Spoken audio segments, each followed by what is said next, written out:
look at the proof. I've lost over 46 pounds. I'm no longer on insulin. I've been diabetic for 38 years. I've been on insulin for 38 years. In 5 months, I'm no longer on insulin. Kurt, how did you find carnivore? I find it fantastic. I'm back here when I was eating vegetables and stuff like that. Yeah, I was always bloated. Um, and there's times I could actually clog a toilet. But when back in October of last year, 23, I come across a video about keto and how everybody was feeling on that, and that led to carnivore videos. And through November, I really studied into the keto and carnivore way. And then come December, I never had the keto flu like everybody says and stuff like that because I slowly started breaking away from the carbs, less and less carbs. And I tried the American diet, so many vegetables, so much carbs, so much meat, and just and my sugar was never really good. My diabetes was a roller coaster. It's up one day, down the next, and over every year passing, it gets worse and worse and worse. I've been a diabetic. I calculated probably now for 38 years. I've been taking insulin, and it just keeps increasing, keeps increasing, keeps increasing. Um, at one point, I'm up at 100 units of insulin a day. But then started this carnivore. It didn't need so much. It didn't need so much. And I would slowly decrease it by 5 units every other week. And my sugars kept holding better and better and better. And I've now been off of insulin for 2 weeks. So I think that's amazing. Um, one time when I lived in America, I did weigh pretty close to almost 500 pounds. Then I did that soup diet. I lost quite a bit, but I'm still at 300 pounds when I came to Australia. That's still pretty good size.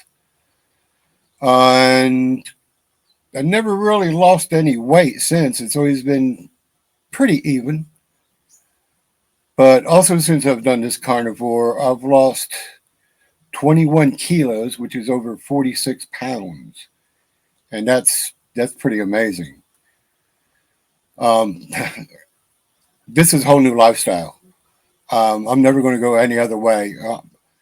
I eat the beef, butter, eggs, bacon, lamb, and so yeah. And I'm going to stay carnivore. Pretty soon, I want to start the lion, where I'm just beef and water. So I find the carnivore diet amazing.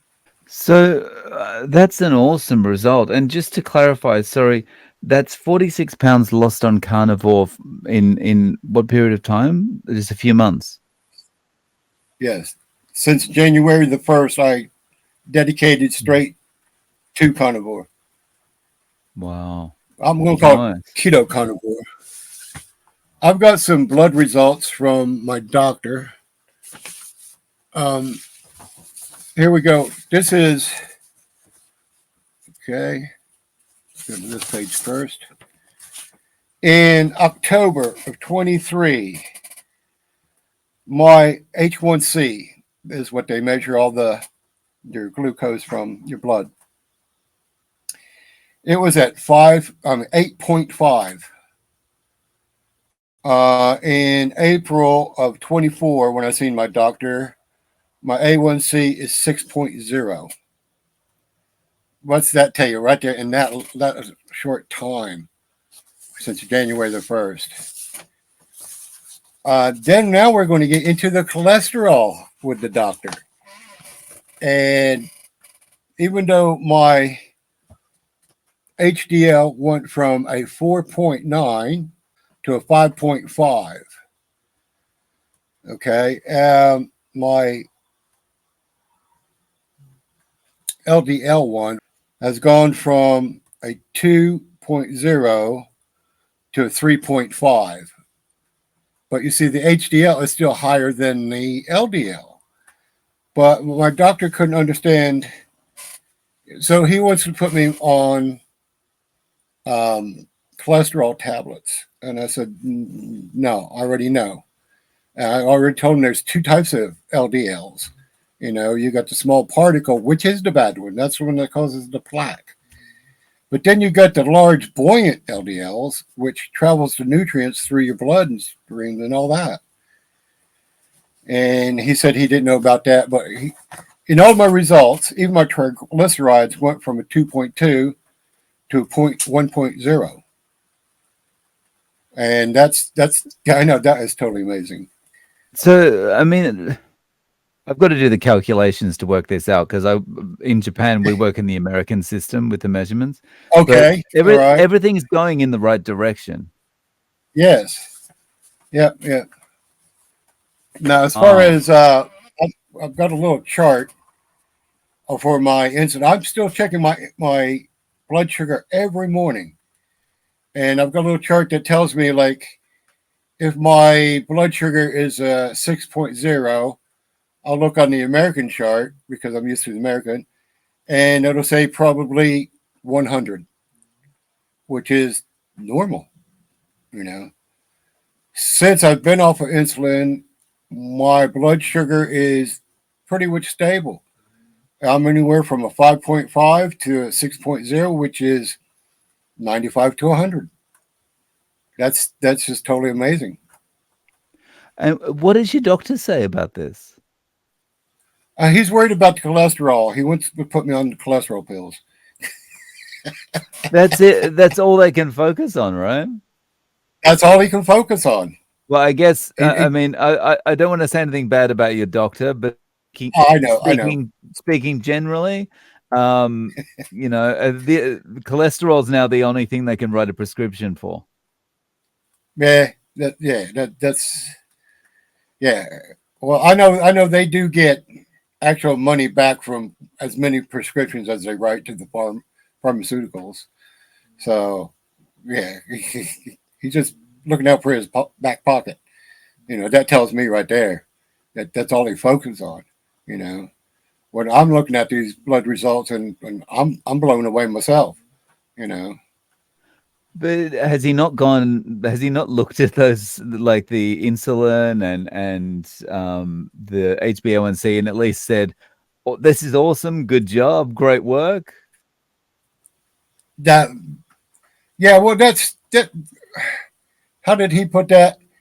He goes, yeah, that's good, but I'm worried about the cholesterol. It's a very high cholesterol. You know, it wasn't no good job. You know, keep doing what you're doing. Um, and I did tell him that I did the keto. You know, that's what helped. You know, and he goes, well, that's not really a good diet. I'm like, personally, I think that's an excellent diet. But like I said, I was only the keto for like a month and a half, and then I went pretty much 98% um, carnivore. Well, so 98%. Yeah. Could you elaborate on that part? Okay, the reason I'm saying that because well, I still like a cauli broccoli cheesy bake, which I make a pretty wicked one because I use bacon and five different cheeses. Definitely the heavy cream and all that. Yes, and it's really good. So even though I only have it like maybe once out of the month, that's why I still say 98% because I still have that little bit of vegetable, which I know I don't really need it, but I just love it. I like to eat it. So So before we started recording, you were telling me how in a kind of unique position with some of the things that you do, given you're a carnivore. So, could you talk about those? Yeah, I am a volunteer at the community center in my local town, and I am the head gardener, in which I am a bit of a garden guru. I make my own fertilizers and everything like that, and I am into the health of the soil. And I grow some amazing vegetables. They're also awesome about it. I'm even a little famous about that around here because I go to garden clubs and give speeches because I've got a little presentation where I show them how to improve their soils and stuff like that. And I grow cauliflowers and broccoli and cabbage as big as your head, if not bigger. They're just amazing giant vegetables. Um, just out of 3 beds alone, um, they go by liters over here. Americans go by gallons. A 5 gallon bucket is equal to a 20-liter bucket here. I've grown just green beans this last summer for 10 5 gallon buckets. And they're all about a foot long at least. Uh, it's just amazing. Yeah. And so, yeah, I am a head gardener and I don't eat vegetables.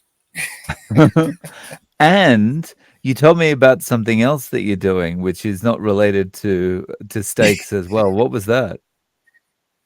I am also a cake decorator. And the cakes I make are so moist and everything. And I've got my own special recipe flavors. Okay.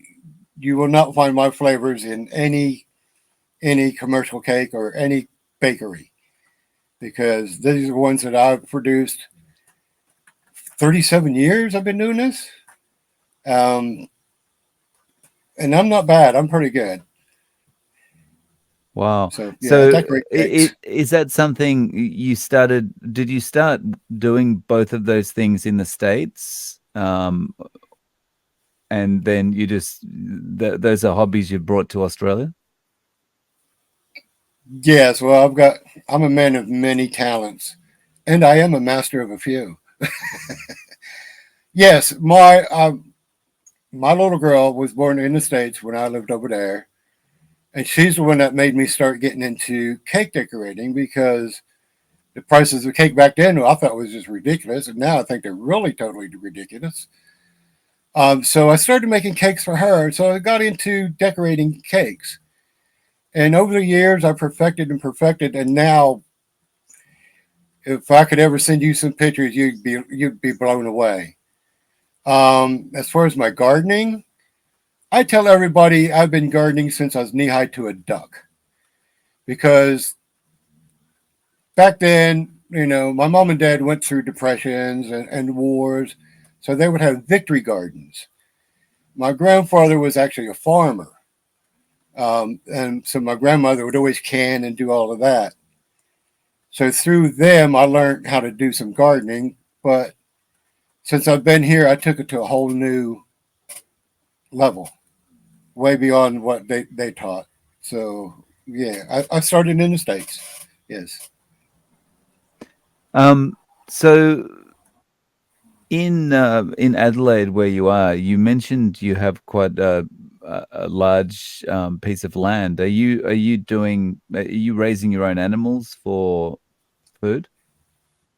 Yes. Here, yeah, I'm 1 hour from Adelaide.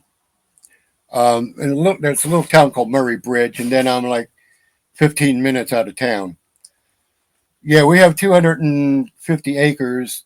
I have a veggie patch, which now only grows berries, blueberries, blackberries, and stuff like that. Yes, I raise chickens. I have my own eggs. Um, I did have ducks, and I'm going to get ducks back again because I love duck eggs. Duck eggs are 10 times better than a chicken egg, I'll tell you that. Um, yes, but we don't have any lambs, but I do want to start getting some lambs in. We're actually a pony stud. We have show ponies.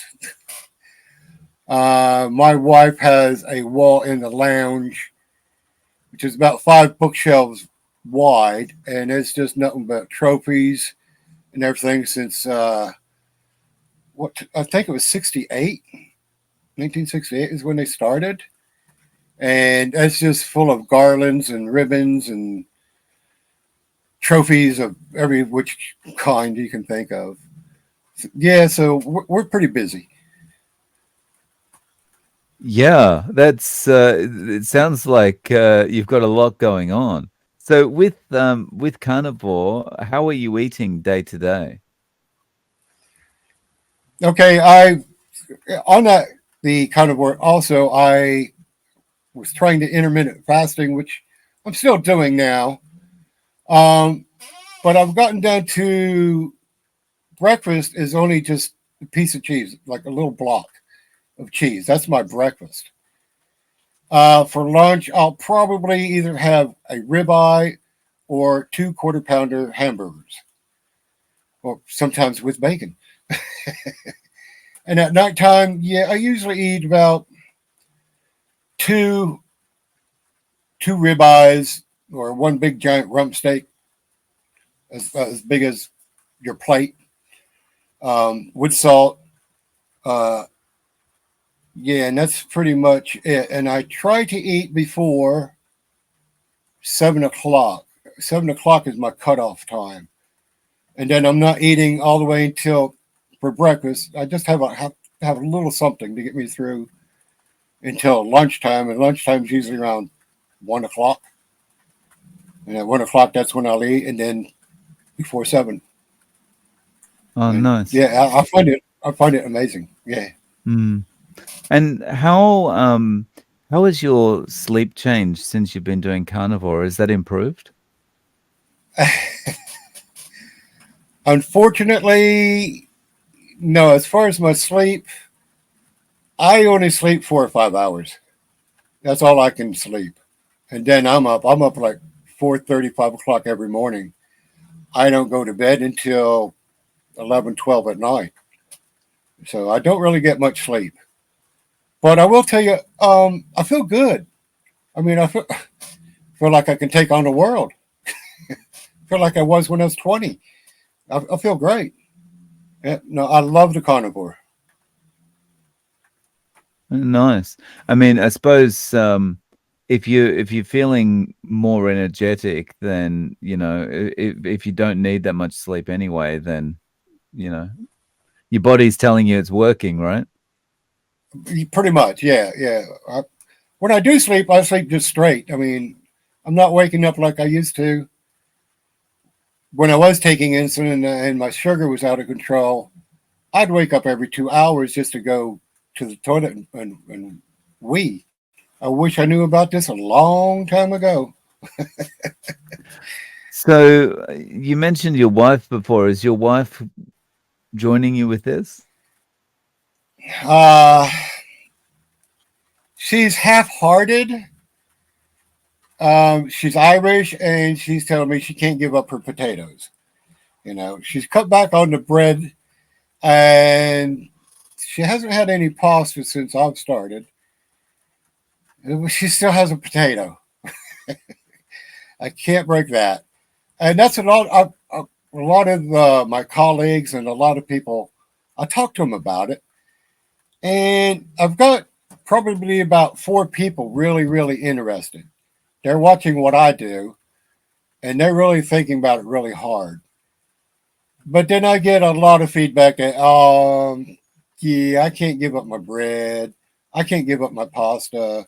I can't give up my veggies. I'm like, well, okay, you keep going to the doctor and you keep taking your pills. You know, me, I'm taking nothing now. You know, I should be think proof. I think the issue is really when people have that kind of feeling of I can't give this up or I can't give that up. They're operating Mm, from a position of their perspective is a position of lack yeah, when they're yeah, thinking about this, right? What they don't understand is that when you kind of you cross that bridge to the other side, that lack doesn't exist anymore. Yeah, that's why I tell them try it for 30, 60 days. Just try it. See how you Mm. feel. Um, Now I've seen a lot of videos and stuff where people say, "Oh, I felt something in 2 days." I'm a little bit slower. It took me probably about a week, week and a half before I started seeing results and feeling, you know. But I didn't stop. I stayed on it. And another thing, I see a lot of them saying, "Oh, they lost 20 pounds in a month." Mine is slow. I'm lucky if I'm losing a kilo. A kilo is 2.2 pounds. I'm lucky if I'm doing that in 2 weeks. I'm really, really slow. I don't know why, and I'm doing everything that they do, but everybody's different. But I'm staying the course and it's living proof. Yeah, that's awesome. So, for you now, this is the way it is going forward. There's no going back. There is no going back. Now, this is it. This is my life. It's the way of life. I also get another feedback from people saying, "Oh, meat is too expensive," and stuff like that. But then I tell them, look, if you're not buying cereal, you're not buying, bread, you're not buying all these vegetables and all this other sugar and just chemical crap. Actually, my grocery bill is just actually a little bit slightly cheaper than what it was when I was buying full carts of all other food. The pasta sauces, and all that. I think the thing is again, like the perspective is a little bit off, because Yeah. the people are looking at the price of a single meal, but what they don't realize is that a single meal replaces perhaps every other meal plus snacks. You don't have to be Yeah. going for snacks and all this all the Yeah. time, because when you're on a regular diet, you're effectively starving your body, and that's why you're always Mm. hungry. Yeah. Yeah. Mm. Yeah, no, yeah, and I give up any snacking. I no longer eat bags of potato chips or anything like that. Um, if I do feel like a snack, I actually eat. Well, in Australia they call it jelly, but in America they call it Jello. And I've got a pack of beef gelatine where I make my own jellies. So, and I've got, because I'm a cake decorator, I've got that many flavorings, which is all zero sugar. So I make my own jellies, my own jello. So if I have a snack, and it's only about like maybe a 200 ml container, which is not very much. So if I feel like a snack, I'll have some jello. Oh, cool, cool. Yeah. Um, so do you get any funny looks or people saying this is crazy, you're gonna kill yourself? Yes, I do get some people, meat is bad for you. It causes you cancer and all that. And I'm like, no, you've been lied to by everybody. Your doctors have been lying to you. You know, maybe the doctors aren't lying to you on purpose, but that's what they've been taught. That's what they've learned. You have to do it this way. And if it's any other way, it's bad for you. And that's another thing people are, that they just don't understand. You know, like I said, since I learned this, my eyes opened up big time on actual what's really nutritious for you, what's good healthy. How do you feel now? You know, yeah. I do get people sometimes like, oh, you can't do that. That's bad for you. Yeah, we have little arguments. Not really arguments, more like discussions. You know, that's why I say I think I've got a few people wanting to try it. You know, well, good on them. Yeah, nice. So, for anyone that might be thinking of trying it, what advice would you give them? What would you say to kind of get them over the line to give it a proper 30-day try? I would say try it. Try it. I mean, it can't hurt. It really cannot hurt. Just give it a try. Excuse me, I need a little drink of water here. Yeah, try it. I mean, look at the proof. I've lost over 46 pounds. I'm no longer on insulin. I've been a diabetic for 38 years. I've been on insulin for 38 years. In 5 months, I'm no longer on insulin. If that's not an advertisement for Carnivore, I don't know what is, to be honest. Yeah. Mm. Um, I've never had bad eyesight, so my eyesight's still good. Lucky. And that's another thing with diabetes. You have all sorts of issues of people going blind or people actually losing feet and stuff like that. Actually, I heal very well. I always have for about since I've been a diabetic. If I get a cut, I heal. I get a cold, I'm over in 2 3 days. The wife, she gets a cold, she's got it for 3 weeks. That's not good. Um, yeah, I'm pushing for her to go that way. Um, just got to get her as much as possible. She goes, well, what about eating bananas and stuff like that? I said, that is the most unhealthiest thing you ever want to eat, you know? And so she don't eat bananas anymore. She no longer eats a lot of things. I've told her that that's the stuff that's killing you. You got stomach problems, stop eating vegetables. And yeah, so working on it. So Kurt, do you have any way of reaching out to you? Any social media, anything like that? No, there's no way. I have nothing. Everything's private because like I said, I talk to the family on the weekend, and that's about it. But if you're local and you want to learn about healthy soil and how to grow vegetables, I can come with a presentation that where I've showed many garden clubs, and I'm a bit of a celebrity here in the town. Everybody knows me. I don't know them, but they know me for some reason. I've been in a local paper. Um, yeah, so if you come to Murray Bridge, Yeah.